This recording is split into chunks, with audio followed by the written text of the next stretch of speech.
la base de la constitution mu wax la lenn rek ci solos assemblée nationale et pourquoi à partir de assemblée bi Sénégal dañu découvrir beneen xeetu assemblée. Ça vous me le donnez rek j'ai amené ma constitution pour pouvoir génne jukki boo jëlee à partir de article 67 de la constitution bi nga xam ne moo wax les rapports entre le pouvoir exécutif et le pouvoir législatif mais en réalité lépp dafa dellu ci pouvoir législatif parce que c'est le pouvoir législatif qui contrôle le pouvoir exécutif et non le contraire. Pouvoir législatif mooy boo xam ne ñëpp dañuy dépendre ci moom te moom dépendrul ci benn mooy voter les lois. Donc boo jëlee loolu daf la ne l'Assemblée nationale la loi est votée par l'Assemblée nationale mooy loi bu mu munti doon Assemblée nationale moo ko voté. Justice du voter loi da koy appliquer exécutif du voter loi da koy appliquer mais Assemblée nationale moom dong mooy voter loi. Initiative de la loi nag mun na ko partager da koy partager ak président exécutif mais vote bi amul feneen fu ñuy voter loi fu dul Assemblée nationale. mu ne la nag loi boobu ñu wax moom mooy fixer un certain nombre de règles notamment les droits civiques et les garanties fondamentales accordées aux citoyens pour l'exercice des libertés publiques, les sujétions imposées par la défense nationale aux citoyens en leur personne et en leurs biens. mooy lépp li nga xam ne mooy liberté yi ak droit yi droit démocratique dem beeg dikk bi lan nga sañ lan nga sañul ak li nga xam ne moo jëm ci défense nationale lan mooy relu diggante citoyen bi ak défense nationale Assemblée nationale moo koy wote. ñu ne le statut de l'opposition parce que article 58 dafa ne rek opposition bi am na statut mais Assemblée nationale mooy voter loi buy wax lan mooy statut de l'opposition xam nga ba léegi amagul. moo tax mbir mi jaxasoo ku nekk naan maay chef de l'opposition ak ku ne di woote fii mais Assemblée nationale moo ko war a woote. ñu ne la nationalité coowal nationalité bëri na temps yi la nationalité kan moo mun a nekk sénégalais kan moo ko mun a nekk ak naka nga koy nekkee loolu Assemblée nationale moo koy woote te majorité Assemblée nationale moo koy woote du benn député buy dem assemblée wala yu demee noonu mais ñi yor majorité assemblée ñoom rek ñoo mun a yëkkati seen baaraam jàllale loi et l'État et la capacité des personnes lépp lu jëm ci capacité régime matrimoniaux takk sëy fase ak yu demee noonu ba ci sax succession et libéralité ndono yeeg ñoom seen loolu Assemblée nationale moo koy fixé. ñu ne la détermination des crimes et des délits ainsi que les peines qui leur sont applicables. tey bu ma toogoon ba si yàgg ne ku sol yére bu bleu su ma bëggoon ne ku sol yére bu bleu délit la ci réew mi pour soxna si mun a kii Assemblée nationale moo koy wote. amul keneen justice du moom mooy déterminer les peines et les délits moom da koy appliquer rek. Assemblée nationale lu ko neex suba mu ne lii peine la délit la te kenn mënu ci dara à moins que mu voter loi un certain nombre de députés wala le président de la République saisir conseil constitutionnel loi bi am na problème diggante ma constitution mais lu ko mooy moom rek moo ko mën. alors les crimes et les délits et les peines qui leur sont applicables suñ ne woon tey suñu bëggoon ne tey sàcc ñu ne 3 mois à 1 an Assemblée nationale su ko neexee mu ne léegi sàcc def naa ko 10 ans. am na sañ-sañ bi. moom mooy déterminer les peines. procédure pénale l'amnistie mooy coow loi d'amnistie bi ñu ne bu ñu ñëwee. dinañ ko fi dindi. la création de nouveaux ordres de juridiction moo tax ma ne ñëpp dañoo dépendre ci moom te mu dépendre moom mooy fan la tribunal war a nekk ak naka la ñuy organiser les tribunaux. est-ce que dañuy delloo ci conseil d'État est-ce que dañuy bàyyi cour suprême est-ce que dañuy dem cour constitutionnelle wala est-ce que loolu Assemblée nationale moo koy voté. alors ensuite le statut des magistrats yi seen statut Assemblée nationale moo koy voté. lépp lu jëm ci l'impôt assiette bi mooy lan lañ war a imposer taux bi à quel taux lañ koy imposer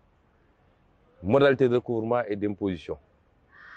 xam naa ni yéen waa presse xam ngeen tuuti affaire u l'impôt léegi loolu yëpp Assemblée nationale moo koy voté su Assemblée nationale neexoon tey mu ne presse bi defal naa ko régime fiscal dérogatoire pour telle et telle raison loolu assemblée moo koy def. Ensuite le régime d'émission de la monnaie xam nga monnaie ñun dafa yàggee nekk suñu discours. ma wax ni Sénégal dafa am problème mu monnaie donte dañ koo bokk ci espace mais foofu traité la ñu signé bu ñu booleeg ñeneen ñi mais traité yi c'est l'Assemblée nationale qui les ratifie et les traités ont une valeur infraconstitutionnelle. li may wax dama xam nga ndax bien sûr. alors ensuite régime électoral de l'Assemblée nationale et des assemblées locales nu ñuy voter pour élire les maires nu ñuy voter pour élire l'Assemblée nationale le truc mode d'élection yi ba ci président de la République sax donte fii waxuñu ko parce que le code électoral code la loi la Assemblée nationale moo koy voter les garanties fondamentales accordées aux fonctionnaires civils et militaires Assemblée moo koy voter la nationalisation d'entreprises et les transferts de propriété d'entreprises du secteur public au secteur privé Assemblée moo koy voter c'est la loi mooy déterminer les principes fondamentaux de l'organisation générale de la défense nationale suñu défense nationale bi les gens disent c'est une prérogative exclusive du président de la République c'est pas une prérogative exclusive du président de la République le président de la République moom mooy nommé aux fonctions militaires mais même pour faire la guerre le président de la République ne peut pas engager la guerre su dul Assemblée nationale autorisé na ko kon c'est une prérogative partagée président mooy doxal au jour le jour mais les principes fondamentaux c'est l'Assemblée qui les fixe et pour faire la guerre il faut que l'Assemblée nationale autorise ñu ne ensuite la libre administration des collectivités locales mooy li mu wax léegi code des collectivités locales Assemblée nationale est-ce que collectivités locales yi ñu am ni dañ koy bàyyi mu continuer nekk nii est-ce que dañ koy réorganiser la viabilité financière des collectivités locales là où le Mali est à 12% de transfert le Maroc est à 20% de transfert le Sénégal n'est pas encore à 5% de transfert loolu ci capacité Assemblée nationale l'enseignement Assemblée nationale mooy voter les lois le régime de la propriété des droits réels et des obligations civiles et commerciales du droit du travail du droit syndical et de la sécurité sociale Assemblée nationale moo koy voter régime rémunération des agents de l'État nga xam ne tey posé na problème wax naa depuis 2000 la ñu commencé déstructurer le système de rémunération ba tey kenn xamatul lu mu doon moo tax mënoo am stabilité syndicale dans ce pays c'est l'Assemblée nationale la loi de finances nga xam ne koppar gi ñu am fan lañ koy dugal lan mooy dem ci njàng mi lan mooy dem ci paj mi lan mooy dem ci financement presse bi lan mooy dem ci infrastructure yi et cetera Assemblée nationale mooy dispatché le gouvernement dépose un document mais Assemblée nationale moo koy voté bu dee moom niñ ko bëgg a doxalee doy ko mu ne ah j'ai un problème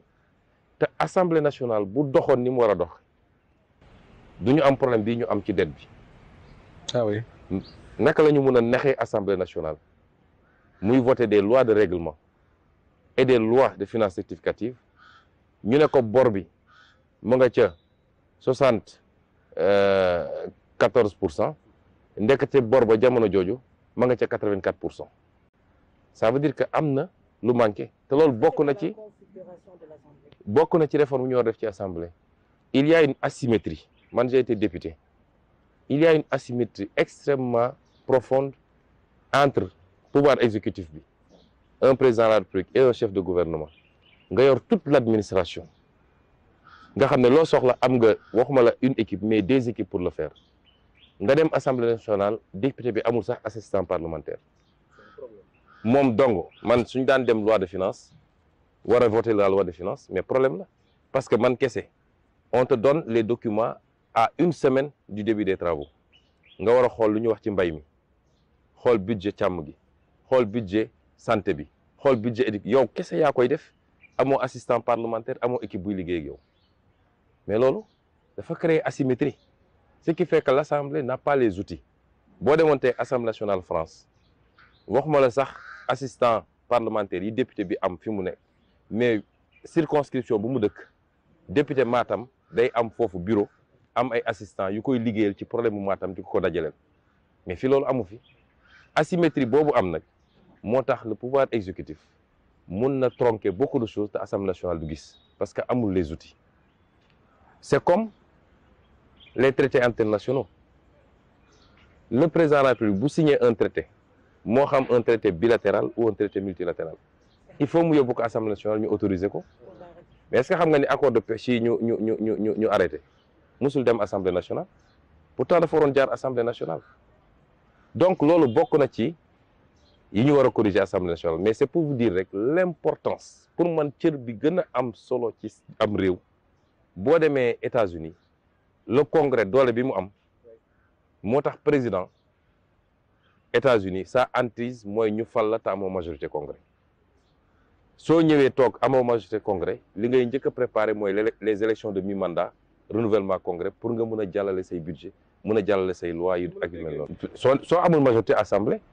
mais c'est difficile nga liggéey parce que lii loo ci yóbbu mun nañ ko téye ñoom mun nañ ko rejeter mun nañ ko bloquer donc faaw nga am majorité te ma leeral foofu benn affaire ñoom dañ naan ñun bi ñu nekk opposition ñoo ne woon soxlawuñu président soxlawul majorité pour